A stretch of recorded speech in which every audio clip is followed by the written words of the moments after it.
Hey guys, I just got done stuffing my face full of strawberries, and while I was doing that, I was reading some real estate news articles, and this another bad story, and this is about the commercial real estate, how bad they're crashing. Excuse me. This is out of Columbus. The Key Bank Tower in downtown Columbus sells for 5.1 million at auction. The Key Bank building in downtown Columbus has sold for 5.1 million after a 2-day online auction, marking a steep decline in value for the 21-story office tower, and has underscoring ongoing challenges with the city's commercial real estate market. Now, see, this is I'm going to go on and read the rest of it. The commercial real estate is not just crashing in the states that are getting hit, like Florida, and out west. This is going to be going all over, because this is pertaining to job losses. The auction began on April 14th and closed April 16th, drawing multiple bidders with an opening bid set at $1 million. Only $1 million for this big skyscraper. Well, it's not really a skyscraper. It's a big building now. The identity of the winning bidder has not been disclosed. Steve Silverman, Senior Vice President at Friedman Real Estate, and the broker overseeing the receivership sale, told NBC4 his team won't be revealing the buyer. Now, see, they don't have to reveal it, but because when you do an auction, you have 30 days to excuse me, all the strawberries. Ooh. You have 30 days to complete the transaction to pay the balance. Then after that, if you want, you can go on to your county. It'd be linked with the auditor, but here in Ohio we call it the recorder. And then you can type in like the address of the property, and because it has to get recorded first. Then usually like a day or two, excuse me, it gets put over on the auditor, where it shows the actual deed transfer. The sale price represents a significant drop from the building's previous transaction. The property last sold for more than $12 million in 2022 to Barrich Broad Street LLC, which later defaulted on the loan tied to the purchase due to all the layoffs. I'm not sure what was in that building. I'm not sure how long that building has been there. Growing up as a kid, we always went to Columbus because it was closest to us versus Dayton or Cincinnati. But I'm trying to think what they had in there. I know it's got a lot of office space in it, but from what I was reading on another, there's some other people was talking about it. These investors is buying these buildings. They're converting them, or at least part of them, into like townhouse apartments. So whoever bought this for 5.1 million, let's say they put $100 million into it, and then they sell off, all the townhouse apartments in it. Oh, they're going to make 100 times their money by doing that.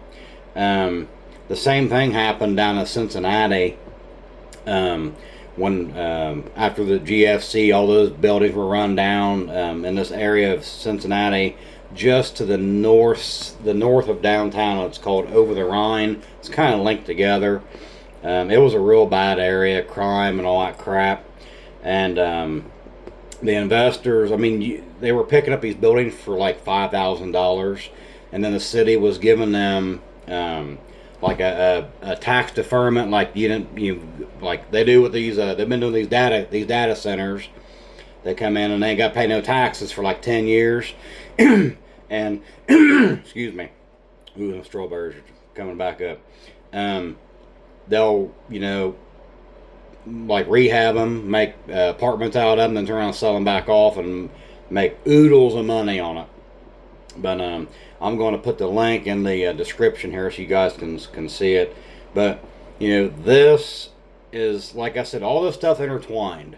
Um, and this is going to bleed. This here is bleeding over into the real estate, the actual, like, the housing part of the market, not the commercial side, more the residential. It's going to bleed into it, because when that building sold for that amount, that means the other buildings in that area, that doesn't help their values any. When you got this thing going for $5 million, you got the building next to it that some idiot paid, a $250 million for, and it just brings it down. Now the thing that gets me with this, and I had this issue when I was buying my portfolio up, the guy, whoever bought this for $5.1 million, was just like when I bought my houses. One house I bought for $19,000. It was a HUD foreclosure, and of course the county has it appraised at, where they got it appraised at. And I go in there and I'm like to the auditor, and this was 14 years ago, and I put down I wanted to buy taxes based off what I paid for the house, and they go, well, we can't do that. And I said, why? And they go, well, we're not going to make much money off of you. Well, that's not my problem. This is what I paid for my property. This is what my tax should be based off of. And that's what this guy, whoever bought this, should argue about this whole thing. I paid $5 million for this downtown tower, this skyscraper. So that's what my tax is based off of. But they're not going to do that, because commercial real estate is always taxed way higher than residential. And then your farm property taxes is oh crap, what's it called? I had some land. I had 36 acres, and my property taxes on it was like $400 a year. CAUV, current agricultural use value. That's what it stands for. But yeah, I did. I had 36 and a half acres, and my property taxes was like $419 a year, because it was farm agriculture, and all I had was trees on it, so I was considered a timber farmer. But I'm gonna put the link to this in the description so you guys can look at it. But you're gonna see this more and more. I mean, it's real bad in other cities. I know Cincinnati had a great big skyscraper that it went into foreclosure. I think it was last fall. So, and I mean the loss on this. I mean, it doesn't seem like a lot, but they paid what, $12 million, and it only brought $5.1 million. And of course, this was after they defaulted in 2024.